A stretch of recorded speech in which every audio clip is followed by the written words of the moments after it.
Job छोड़कर मैं teacher बनना चाह रहा था तो पापा ने कहा बेटा इतने सारे टीचर्स ऑलरेडी हैं, इतने बड़े उनके नाम हैं, तू अपनी जगह कैसे बनाएगा। मैंने एक इंस्टीट्यूट से बात की कि मैं ऐसे ऐसे पढ़ाना चाहता हूँ। उन्होंने बोला आप तो अभी खुद ही बच्चे हैं, आप क्या पढ़ाएंगे। तो जब मैं उन स्टेज पे चढ़ रहा था तो मुझे वो अपना डिसीजन याद आ रहा था लाइफ का, जब मैंने अपने माँ बाप को बोला था कि वाकई में एक दिन मैं मुखर्जी नगर का बेहतरीन टीचर आपको बन के दिखाऊंगा। क्लास अपनी ले रहा था तो 6 बंदे मुझे पीटने आए, और ऐसा कर कौन रहा था।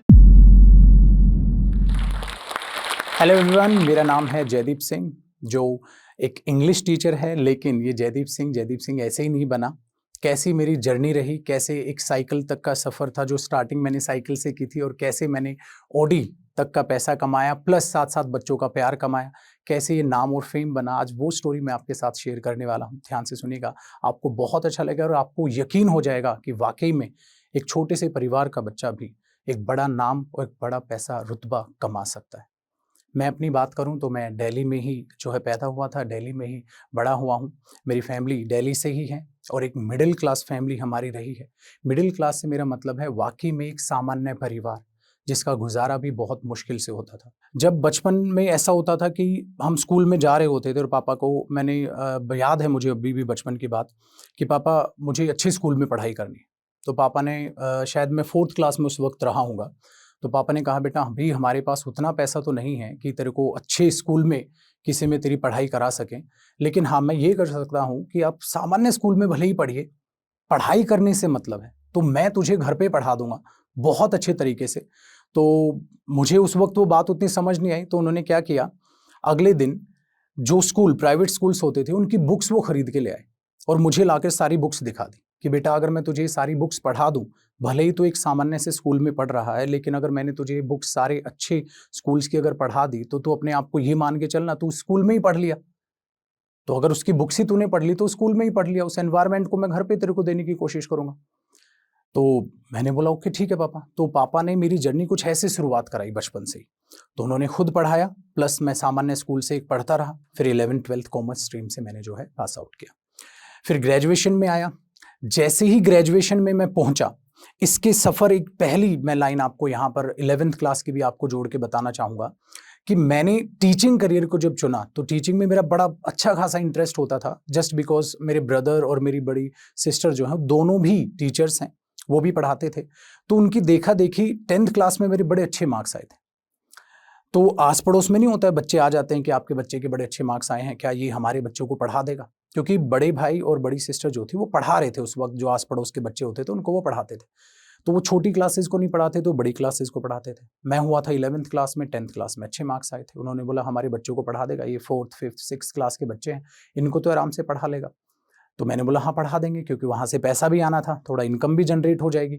तो मैंने कहा हाँ मैं पढ़ा दूंगा, टीचिंग में इंटरेस्ट था ही। तो 11th क्लास में मैंने फिर पढ़ाना भी स्टार्ट किया, प्लस 11th में मैंने कॉमर्स और 12th में भी जो कॉमर्स स्ट्रीम थी वो भी मेरी चल रही थी।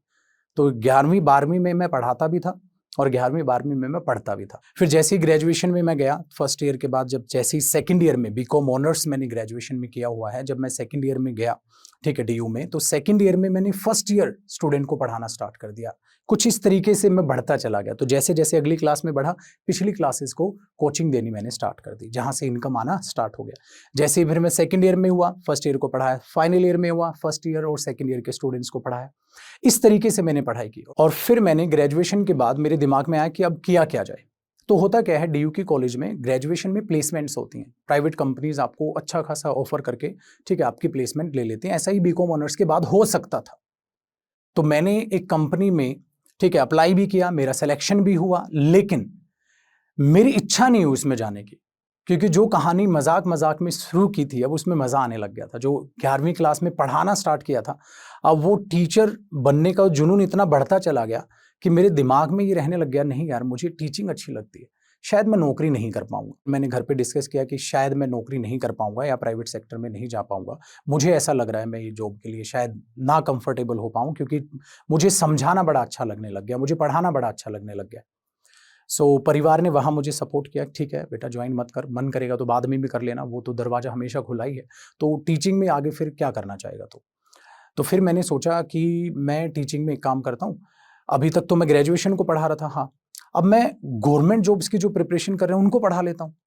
और ये गवर्नमेंट जॉब की प्रिपरेशन मुझे कैसे पता चली, जो डीयू है, ठीक है, जहाँ जो भी आप दिल्ली से हैं उनको मैं बताना चाहूँ, मुखर्जी नगर एक एरिया है हमारे पास, और मुखर्जी नगर से जस्ट पहले एक एरिया पड़ता है जीटीबी नगर, जहाँ पर है खालसा कॉलेज, ठीक है।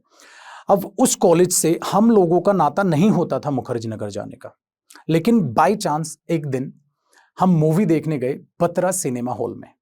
मुखर्जी नगर बत्रा सिनेमा हॉल हुआ करता था उस टाइम पे, मूवीज उसमें चलती थी, तो हम मूवीज देखने उसमें गए। जब हम मूवी देखने गए तो वहां मैंने हजारों की तादाद में स्टूडेंट्स देखा।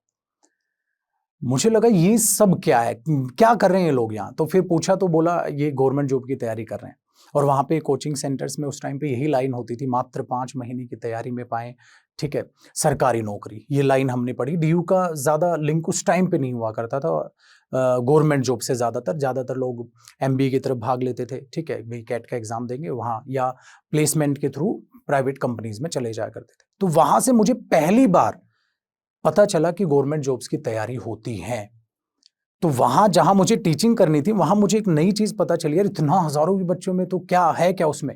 फिर मुझे बताया ऐसे ऐसे आप ऑफिसर्स बनते हैं, ठीक है, इस तरीके से आपकी ग्रूमिंग होती है, ऐसे रेस्पेक्ट आपको जो है प्राप्त होती है, बहुत बड़ा ओहदा है, बहुत अच्छी अच्छी बातें मुझे वहां पता चली। जैसे आप में से कई सारे स्टूडेंट रिलेट कर पाएंगे, जब रेड मूवी अजय देवगन की आई उसके बाद बच्चों को पता चला ये बंदा कौन है यार, ये इनकम टैक्स ऑफिसर, इसके पास इतनी पावर है कि इवन पीएम भी से फोन करके जो है कुछ रिक्वेस्ट करने की कोशिश कर रहे हैं। जिन्होंने रेड मूवी देखी होगी वो समझ पाए होंगे।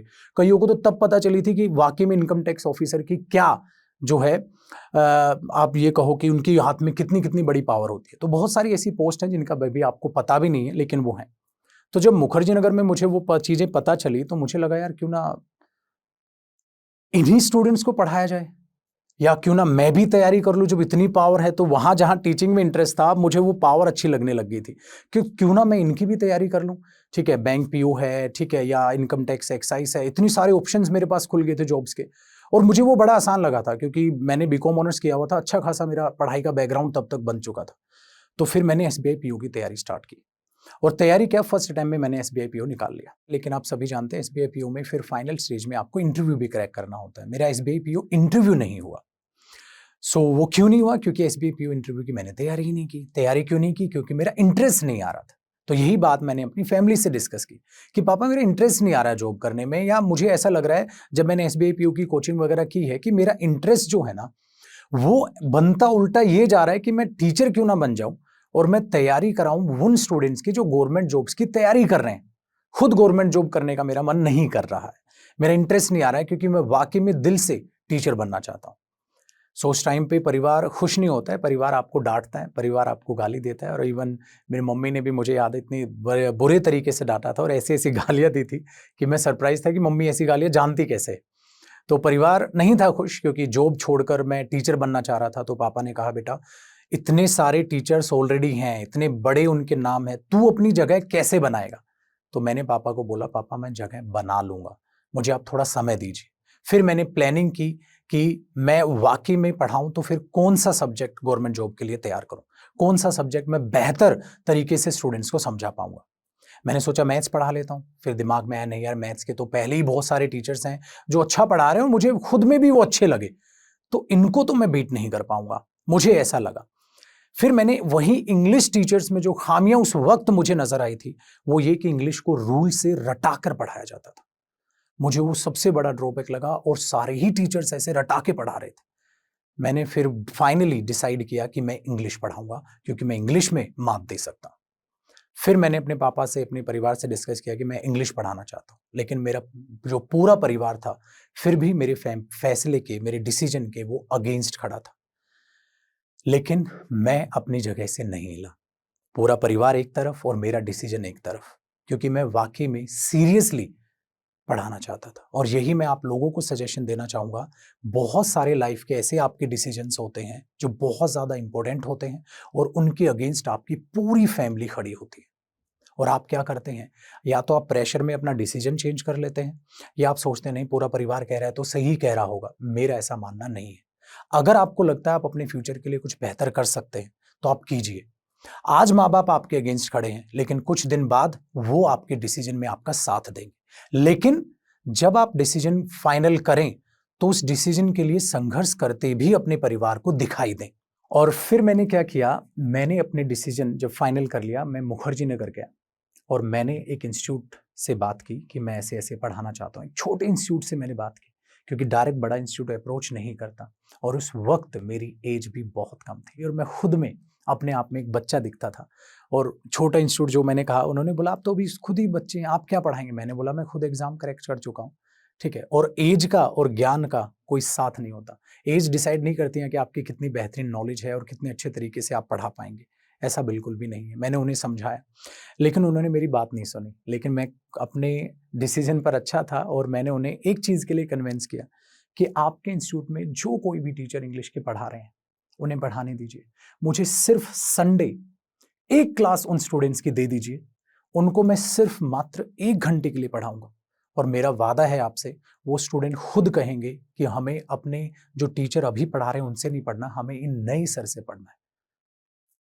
और उस इंस्टीट्यूट ने बोला कि नहीं सर, हम ऐसा आपको क्यों क्लास दे दें? मैंने बोला उस क्लास की मैं पेमेंट नहीं लूंगा, प्लस आपके इंस्टीट्यूट पे आने वाले 6 महीने तक जो भी बैचेज में पढ़ाऊंगा 6 महीने में पेमेंट ही नहीं लूंगा।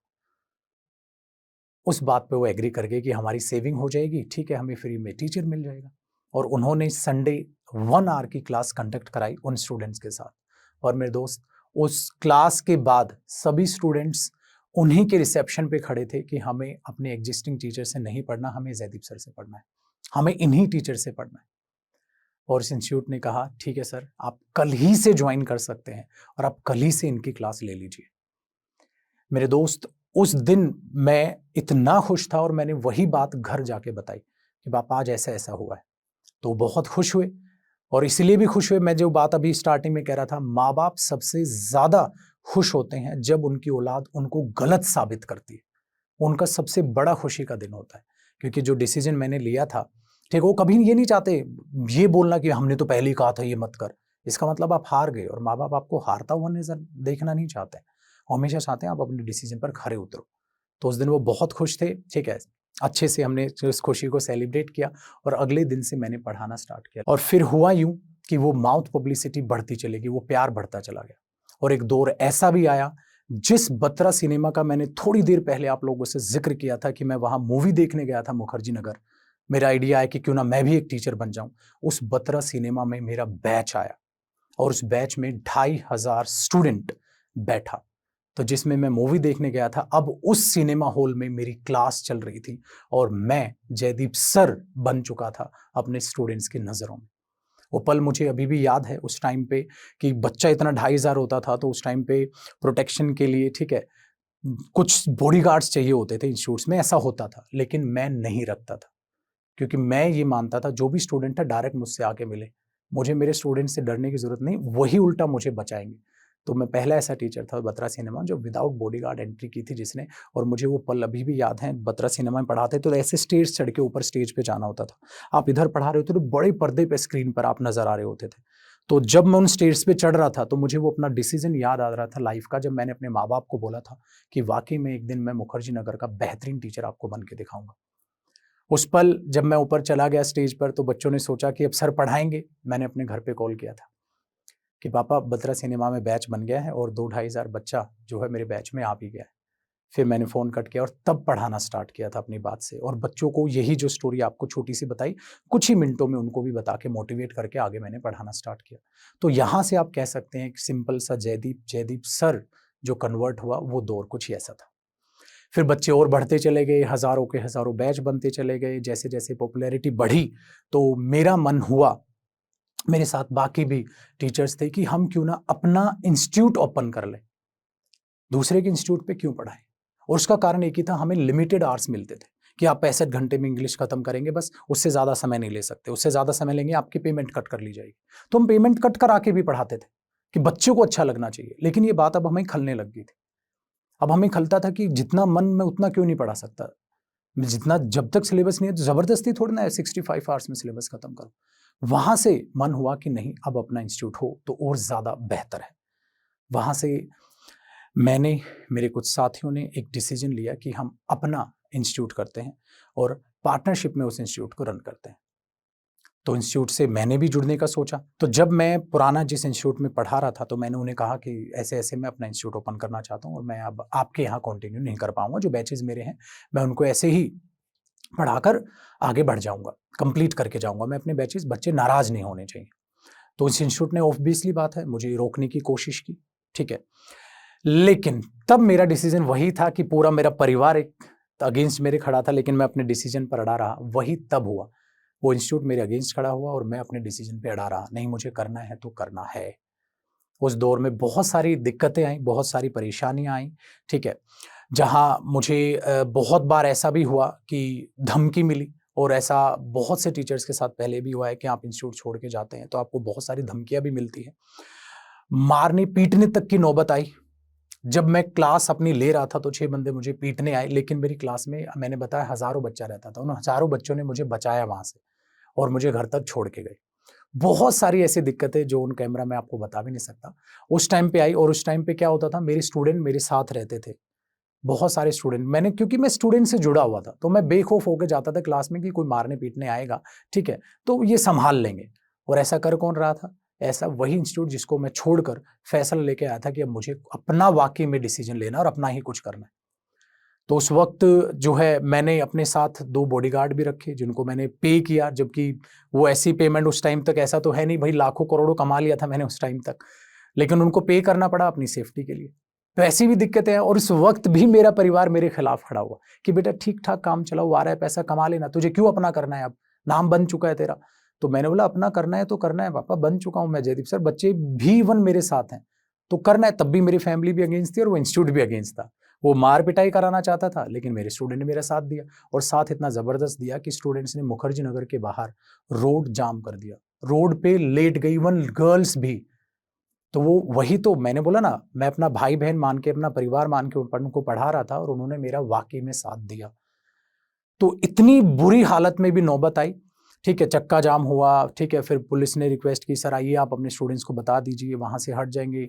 तो मैंने उन पुलिस वालों को बताया कि सर जब ये बैच कंप्लीट ही नहीं करने देंगे तो कैसे स्टूडेंट हटेगा, क्योंकि मुझे पढ़ाने नहीं दे रहे हैं, मुझे मारने भेज देते हैं किसी को, ये बच्चे बार बार मुझे बचा रहे हैं। तो ये भसड़ चलते चलते 1 महीना चली, और इससे नुकसान मुझसे ज़्यादा मेरे स्टूडेंट्स का हो रहा था, क्योंकि उनकी पढ़ाई 1 महीने से रुकी थी। फिर मैंने एक बहुत बड़ा डिसीजन लिया और मैंने ये कहा कि जो मेरा स्टूडेंट अभी है वो मेरे नए इंस्टीट्यूट प्रूडेंस में फ्री आके पढ़ेगा। जो मेरा स्टूडेंट है, आइए, आप लोगों का मैं फ्री में सिलेबस कराऊंगा, जो भी सिलेबस रहता है वो आपका कंप्लीट मैं करा के दूंगा, क्योंकि मैं नहीं चाहता मैं अपनी ज़िंदगी की एक नई शुरुआत करूं, और वो भी उनको ठेस पहुंचा के जिन्होंने मुझे बनाया है। मेरे स्टूडेंट से जयदीप सर बने, तो उनका सिलेबस मैंने फ्री ऑफ कॉस्ट कंप्लीट कराया अपने नए इंस्टीट्यूट प्रूडेंस कोचिंग सेंटर में। उनका सिलेबस कराया गया और वो प्यार, वो प्रेम और ज़्यादा बढ़ गया। और प्रूडेंस कोचिंग सेंटर जो हमने स्टार्ट किया था वो all over India 160 plus branches हमने उसकी ओपन कर ली। मुखर्जी नगर से हम ऑनलाइन क्लासेस चलाया करते थे, बड़े पर्दे पे क्लासेस चला करती थी, और फिर वो ऑनलाइन जो है जूम आईडी के through all over India 160 plus branches जो हम ओपन कर चुके थे, वहाँ हमें सब सुन रहे होते थे। तो यहाँ से बना एक इंस्टीट्यूट प्रूडेंस कोचिंग सेंटर, वहाँ से बच्चों का प्यार मिला और हम ऑल ओवर इंडिया फैल पाए। बहुत अच्छा खासा वहाँ से आप कह सकते हैं एक रिस्पेक्ट का दौर हमारा स्टार्ट हो गया। लेकिन ये ज़िंदगी है मेरे दोस्त, उतार चढ़ाव हमेशा दिखाती है। जैसे ही हम वो सेंटर चलाने लग रहे थे, फिर आया कोरोना, और उस सेंटर को चलाते हुए करीब करीब हमें 3 साल हो चुके थे। फिर जब कोरोना आया तो कोचिंग हुई बंद, सारी कोचिंग्स को लॉस हुआ, वही लॉस हमें भी उठाना पड़ा। सारी कोचिंग्स बंद हो गई, स्टूडेंट्स का अब सिलेबस नहीं हो पा रहा, तो क्या किया जाए, तो अब क्या करें। तो फिर जो हमने स्टार्ट किया वो स्टार्ट किया ऑनलाइन प्लेटफॉर्म कैरियरविल। और कैरियरविल प्लेटफॉर्म जो ऐप है वो इतनी बड़ी है, आप सब जानते हैं आज के दौर में मिलियंस में स्टूडेंट्स हमारे साथ जुड़े हुए हैं। यहाँ से जो हमारा ऑफलाइन सेंटर था वो कंप्लीट चेंज हो गया ऑनलाइन में, जिसका नाम भी हमने फिर जो है एक नए नाम से शुरुआत की, ठीक है। और पहले भी हमारे साथी वहाँ पे जुड़े हुए थे, फिर हम लोग भी वहाँ पे जाके जुड़े और शुरुआत की एक नए प्लेटफॉर्म की ऑनलाइन। तो यहाँ से आप देखोगे एक बड़ा चेंज, वहाँ पर घबराने की बजाय हमने ये सोचा कि अब अगला स्टेप क्या होना चाहिए। यही आपके साथ है, लाइफ हमेशा इम्तिहान लेगी। जब जब आपको लगेगा आप सक्सेसफुल हो गए, ठीक है, तब तब लाइफ कौन सा मोड़ दिखा दे कुछ नहीं पता। लाइफ को आप कभी भी प्रेडिक्ट नहीं कर सकते। और यहाँ से हमारा दौर जो है वो ऑनलाइन प्लेटफॉर्म का स्टार्ट हो गया। फिर अब ऑनलाइन पढ़ाना स्टार्ट किया। सो अब आप लोग के सामने है 2019 में आई थिंक मुझे याद है ऑनलाइन हमने पढ़ाना स्टार्ट किया था और आज 2023 आ चुका जो भी ख़त्म होने को है। तो अब इतने साल ऑनलाइन में आप लोगों का प्यार मिला। उसी के दौरान मैंने एक यूट्यूब चैनल की शुरुआत की, इंग्लिश बाय जयदीप सिंह की, जिस लोगों को आप लोगों ने बहुत सारा प्यार दिया और 1 मिलियन प्लस सब्सक्राइबर्स उस पर भी ऑलरेडी हो चुके हैं। सो ये थी मेरी एक छोटी सी जर्नी, छोटी सी स्टोरी जो हर वो स्टूडेंट कनेक्ट कर पाया होगा जो वाकई में मिडिल क्लास फैमिली से बिलोंग करता है। मिडिल क्लास फैमिली वाकई में वही फैमिली जिसमें शाम को जो सब्जी बनती है सुबह वही खाई जाती है, अलग नहीं बनाई जाती है। मेरे दोस्त आप समझ पाएंगे इस बात को। ये वही परिवार होते हैं जिनमें कोई फेस्टिवल पर कोई अलग रोमांच नहीं होता है, क्योंकि अभी खुशी का कोई पल नहीं आया है, बच्चा अभी तक नौकरी नहीं लगा है, अभी भी टेंशन है कि गुड़िया की शादी कैसे होगी। वाकई में उसी परिवार का छोटा सा एक बच्चा कैसे एक छोटा सा नहीं एक बड़ा सा सपना देखता है और उसे साकार करता है, जिसके साथ उसका परिवार जुड़ा रहा। कभी कभी वो नाराज हुआ, कभी कभी वो अगेंस्ट खड़ा हुआ, लेकिन साथ हमेशा उस परिवार ने दिया। और जाते जाते मैं आपको एक बात और कहना चाहूँगा, जो मेरी लाइफ का अगर मुझसे कोई पूछे सबसे बड़ा मोटिवेशन क्या था, मेरी लाइफ का सबसे बड़ा मोटिवेशन मेरे माता पिता मेरे लिए थे। जब भी मेरा मन उदास होता था तो मैं अपने फ़ोन में अपने पेरेंट्स की फ़ोटो हमेशा लगा के रखता था। मैं उनका चेहरा देख लेता था, मैं खिलखिला जाता था, मुझे दोबारा एक पॉजिटिव एनर्जी मिल जाती थी। और साथ साथ अब मैं जोश टॉक का थैंक यू करना चाहूँगा, क्योंकि मेरे दोस्त जब कभी भी आप उदास होते हैं तो ये मोटिवेशनल वीडियोज़ हैं, ये स्टोरीज़ ही हैं जो आपको कनेक्ट करती हैं, मोटिवेट करती हैं, प्लस ये रियल स्टोरीज़ होती हैं जो आपके दिल तक उतरती हैं। तो ऐसे प्लेटफॉर्म्स का होना बेहद ज़्यादा ज़रूरी है सबकी पॉजिटिव एनर्जी बरकरार रखने के लिए। तो थैंक यू सो मच जोश टॉक को। इस वीडियो के बारे में अपनी राय नीचे कमेंट सेक्शन में हमें बताएं और अपने दोस्तों के साथ ये वीडियो शेयर करना ना भूलें।